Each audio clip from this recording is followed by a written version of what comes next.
Hello, everyone, and welcome once again to The View from the Midwest. It's time for another Bleedin' Blue edition as we look at the NHL Central. As you can tell, I'm not in my normal spot this week. I went ahead and decided to go ahead and try to quickly get a video in. I'm doing it on my phone, obviously, so apologies for any audio issues. As I'm currently in Gulf Shores, Alabama, about to cover a soccer tournament for the NAIA. So I'm in a condo here, kind of in the living room, so I'm going to try to do my best to hold this thing steady and so nobody gets sick that decides to watch it. But let's get right into the video because you guys don't care what's going on with me personally. Let's take a quick look at the NHL Central as we do every week. As we said, as you read in the article, the St. Louis Blues got off to a pretty good week. They had a busy week. They played the Boston Bruins, Capitals, and Wild. They ended up going 2-1, beating Boston 4-2, losing to the Capitals 4-3, although that game was not nearly as close as the score would indicate.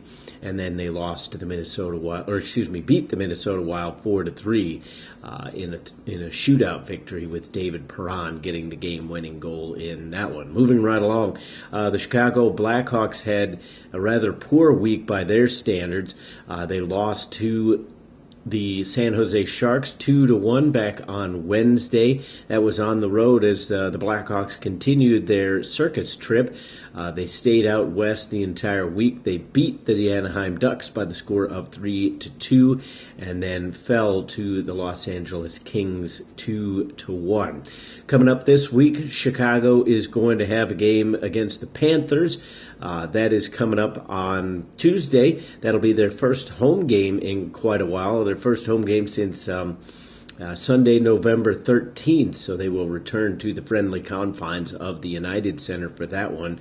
And the Panthers are struggling right now, having just fired their head coach, and their general manager is going to come down and take the spot behind the bench, so we'll see how that works out for Florida, taking on Chicago. The Blackhawks will also see New Jersey come to town on Thursday, and then they have a game at the Flyers Saturday, and then against the Jets at home on Sunday. Not enough time to really go down the goal scorers here. Just with everything, it was too difficult to kind of try to put that all together this week, so I apologize, and that will return next week, though. Moving right along, the Minnesota Wild, they had a reasonably decent week. They went 2-1-1. Sorry, I got a lot of I just finished eating, so the throat is kind of producing a little bit overtime here. On Monday, Minnesota ended up losing to the Dallas Stars by the final score of 3-2, but that one was in overtime, so that's where they get that extra point there. Then the middle of the week treated them quite well as they went 3-1 over the Jets at home on Wednesday, and then 6-2 over the Penguins, also at home.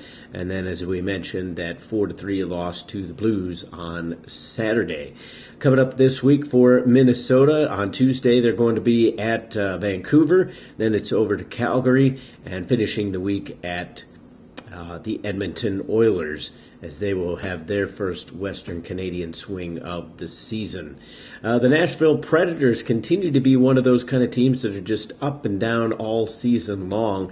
And like the St. Louis Blues right now, they're just awesome at home, not quite so much on the road, and that kind of bore itself out this week as they played the Lightning at home. They won 3-1. They beat the Stars 5-2 and beat the Jets 5-1. All those games were at home on Monday, Wednesday, and Friday. Then on Sunday, they lost to the Jets by the score of 3-0. That game was quite a bit closer than the score would indicate. The goaltender, who is the backup, the name escapes me right now, for the Predators, he only allowed one goal against the Jets in Sunday's game, but they ended up losing 3-0, obviously, with a couple empty net goals. And they're going to have to get something figured out on the road. As bad as the Blues have been on the road, Nashville has been even worse. So far this season, they're 2-7-2 on the road. So they haven't been able to make up more ground despite being 7-3 over the last 10 games. Still, Nashville, as long as they're at home, they've been a beast to deal with. The Dallas Stars had an okay week. They went 2-1. They had an overtime victory over the Wild that we already discussed. Then they fell to the Predators in Nashville on Wednesday, right before Thanksgiving. 5-2 was the score there. And then they beat Vancouver 2-1 on Friday. Coming up this week on Monday, obviously it's going to be the St. Louis Blues on the docket for the Dallas Stars. That will be at St. Louis. Then on Tuesday, it's over to Detroit to play the Red Wings. A Thursday game sees the Stars in Pittsburgh, and then they finish out the week at Saturday in in Denver, as they will play the Colorado Avalanche.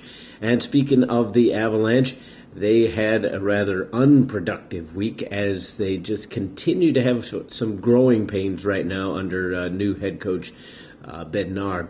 They're 9-10-1 right now are the Avalanche, but they went 1-1, I guess, in the shortened week for them, as they only had the 3 games. Monday started out with a 3-2 overtime victory on the road against Columbus, and holding the Blue Jackets down to 2 goals has been quite some feat for any team.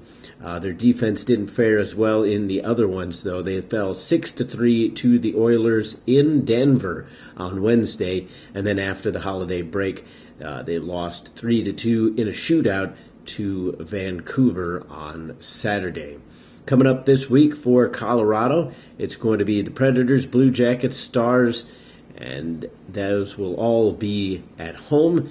The Predators come to town on Tuesday. Thursday, it's the Blue Jackets in Denver, and then the Stars wrap up the week. Wrapping up things here as we continue this kind of truncated show. Again, I apologize for the audio and the camera quality and all that. We wrap up things as we always do, though, with the Winnipeg Jets as they continue to kind of slide their way through this season.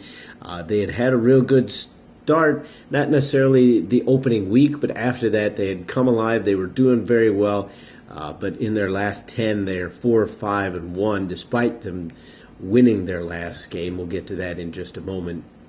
But overall, like many of the teams in the division, pretty much everybody in the Central, with the exception of the Chicago Blackhawks, has been struggling on the road, and Winnipeg has been no different as they are 3-8-2 on the year away from Winnipeg.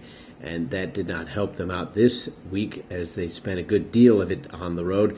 They started off on Wednesday against the Wild. They lost that one 3-1. Lost at the Predators in the first of a home-and-home. They lost that one 5-1 as we discussed, and then came back home and won 3-0 over Nashville on Sunday. This week, it is 2 on the road and 2 at home. They start off with 2 at home, and it will be the Devils and then the Oilers. Tuesday and Thursday are those games. Then it's Saturday and Sunday at the Blues and at the Blackhawks for Winnipeg. Rounding things out as we close out the show, we're going to look at the Central Division standings. Chicago is currently in first place with a record of 14-6-3 for 31 points. St. Louis is behind them at 12-7-3, 27 points. Minnesota in third with 11-7-3 is their record, 25 points. Nashville is close behind with 23 at 10-8-3. Dallas behind them at 9-8-5 for 23 points as well. But they do not get the nod because of goal differential and also because of overtime games played. And Dallas has also played one game more and has one fewer win. So basically everything that could go against Dallas in the tiebreaker there is doing so right now. Winnipeg has fallen all the way down to 6th after briefly being up in second spot a couple weeks ago. They are currently 10-12-2 for 22 points. Still doing a good job of scoring the goals, but they've been allowing way too many. They fell under the provision of goal differential now as they're -7, as they had gotten that up to a respectable number, and now that has fallen off, and that has been a big reason for their slide so far these last 10 games or so. And Colorado bringing up the rear. They've only played 20 games, still trying to catch up to everybody else in the division, but they are 9-10-1 for 19 points and have a -14 goal differential. So It's hard to make up things when you're allowing that many more goals than you're scoring, and they are definitely not scoring that many either.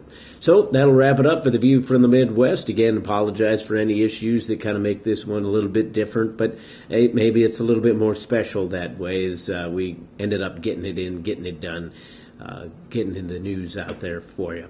But until the next time, I will see you then.